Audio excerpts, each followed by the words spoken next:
This is Jillian Danborg, who sings and plays the keyboard. Tyler Quarles, who plays bass and also sings. Dan Urbanski, who plays the guitar and doesn't sing. I'm Trevor Risk. I sing and play guitar. Not present is Sean Tyson, our drummer. So filling in is the Yamaha RX-5 drum machine. Hey! Hey! Hey! Hey! Hey! Hey! Hey! Hey! Hey! Hey! Hey! I literally found this drunk in an alley. Doing the video is Mr. Owen Ellis, who broke his arm. We did our first video and broke his arm yesterday saving a dog. Fun fact about him, one of the members of Veronica Falls has a crush on him. Yeah, that's right. Damn straight. Try and guess which What's up, girl? What up? You don't remember me. So you have your debut coming out this month. Tell us about that. Are you excited? Super excited. Totally. Yep. I just signed all the things to put it up on iTunes the other day. Yeah. And one thing they ask is like which songs are explicit. We actually have a lot of explicit songs. We do? Are they going to censor what thank yous because they don't know what that means? Yeah, maybe.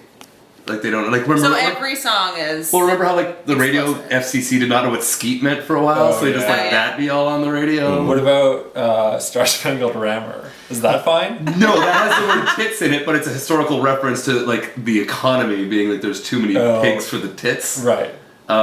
So you can say tits if you're talking about like animal, like farm tits. Okay. I think. Aren't they teats? It's not really outlined. There's no like FCC Tumblr that tells you like what you can and cannot do and what it is and is not clean. But like, I had to go through the lyrics and I was shocked. Did that make you more excited about the album? I think it's funny that it's gonna come up if anyone buys it. The certain ones are gonna come up explicit and they'd be like, "This is the wussiest explicit song ever." So how did you guys get together? At bars. Yeah. Full buddies get together, realize we all wanted to play in a band together. Yeah. And then they found me at a bar, which is how the men usually find me. We found her hanging around some bar. And took her with us to a different bar. Actually, no, Tyler and I met on snowboard.com, actually. For those of you in England who don't know what that is, a snowboard is this piece of plastic. It was kind of like Plenty of Fish for 17-year-old people who love hitting the slopes. When I saw you at the bar that night, the last time I had seen you before that was when you were working at the aquarium. Yes. And I was terrified of everything in the aquarium. And you were like, "Trevor, just go downstairs to where the sea line is. It just poops on stuff." So you guys have got a few amazing guest artists featured on Sunshine. Suna Rose Wagner from the Ravenettes, John Collins of the New Pornographers, Woody Taylor of Morrissey, and Hayes Fisher of the New Values. How did they influence your sound? How did you meet and how was it working with them? Those guys all influenced the sound pretty directly, I'd say, because they all mixed songs. So that's they made the sound on the songs, basically. They're not guests, I guess, in that they played on it or wrote on it, but we did have some people guest on it and write on it, and that was U-Turn from the group Oliver and Louise Burns, who's in Golden Youth and also has her own solo stuff, and Gord Nickel from the Pointed Sticks, who's someone I've always loved since I was a teenager, plays Hammond on the record, and ran the studio space we were in. And Scott. And Scott McLeod, guitar icon Scott McLeod, local guitar icon Scott McLeod plays the best solo, the sexiest solo sexiest ever. Outro at the end of the record, which I can definitely not take credit for, but I want to sometimes. We met all in different ways. Hayes has been a best buddy for a long time. Woody Taylor, we've all still never met at all. We found him on Facebook. John Collins is Jillian's landlord. Suna I met when we DJ'd together one night, and There's Timothy Stallenwork. Does your production too? Timothy Stallenwork mastered the record, and I don't know how you guys found that out. I don't think we have that credit anywhere, but again, we still have never met Timothy Stallenwork. Mike Shulman from Black Tambourine and Slumberland Records introduced me to him over email, and he did an excellent job of mastering at an excellent price, and was very professional. What music do you listen to? Vancouver bands, Japan Droids, Pleasure Cruise, our brother-sister band, yes, they're the yes. greatest. Big Nothing. Or is Big Nothing from Vancouver? Yeah. They're the Well, I greatest. think they're from somewhere in Alberta. That's fine. They're the best. New Sensei, White Long, Polygos. Apollo Ghost, the greatest. Tame Impala record, which is awesome, and Steely Dan. So Always. I've been a bit obsessed with the new Father John Misty record, or his first, I guess.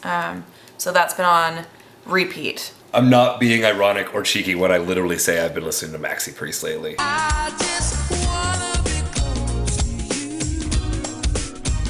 We were at Yan's birthday party and he had a playlist going of only R&B from the 90s, and when that song perked up, I got like the hairs on my arms stood on the end of, and I was taken back to a time where I would stay up late listening to the radio, and I don't know what radio station was playing Close to You by Maxi Priest, but So that song is great. There's no instrumentation for the verse, and then it's just him like feeling the chorus so hard. And I don't know, he just looks I don't know, he's great. Sean here, where did you find your sound? That's pretty racist, Sean. What's your favorite part of being in Sunshine? well, just because we all have a lot of things going on outside of our music, and we can get pretty stressed out, I'd say, and we work really hard at our jobs, and it's just really nice to be stressed out, but like have that relief in playing music together, and that's like our stress relief in the week, I'd Yeah. say, among other things, but that's definitely the most fun. I love band inside jokes Yes. that nobody else finds funny, and I won't even repeat them, but if you talk to other bands about them, if you're like, hey, what's your band's inside jokes, they have them, and they're not funny to anybody but the band, because you see each other so often, you repeat it, and it's kind of like a PG way of being in a gang. It's like being in a gang but without the murders. You know, I'd love to hear what, like, I don't know, a Perfect Circles band inside man. jokes were, you know? Can you imagine James Keenan making a joke?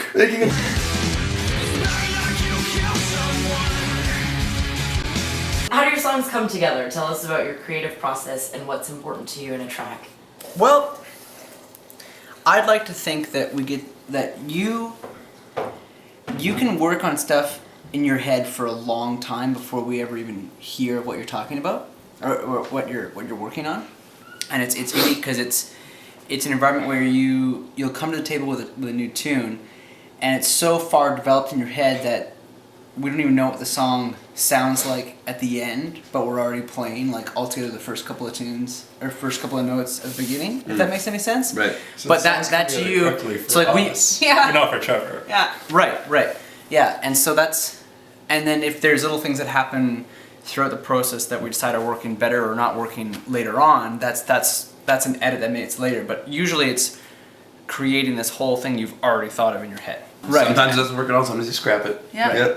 Sometimes it doesn't sound as awesome in my head as it does out loud. Kind of like this Perfect. interview. The guy from Underground Kings, UGK, who's dead now, Pimp C, went to jail because he was in Underground Kings, basically. That's how the rap game works. And while he was in there, he wrote on like these booklets that he had an entire rap album with this kind of language he understood. Right, so when he came out and he just like walked straight into a studio and busted just it, like he did the entire album in one go. He kind of showed up, he high-fived Bun B, kicked in the door of the studio, and laid down an excellent album. And That's how we do it. with a little, it takes a little longer. But there's definitely parts, like notes on my phone that I keep to myself that don't mean anything to anybody but me. Right. That reference things that only I can. Right. Sort of. Anything else you want to tell the lovely music livers? I don't think so. If it's with her, rap it twice. Wow. But we all know that doesn't work. Keep it crispy.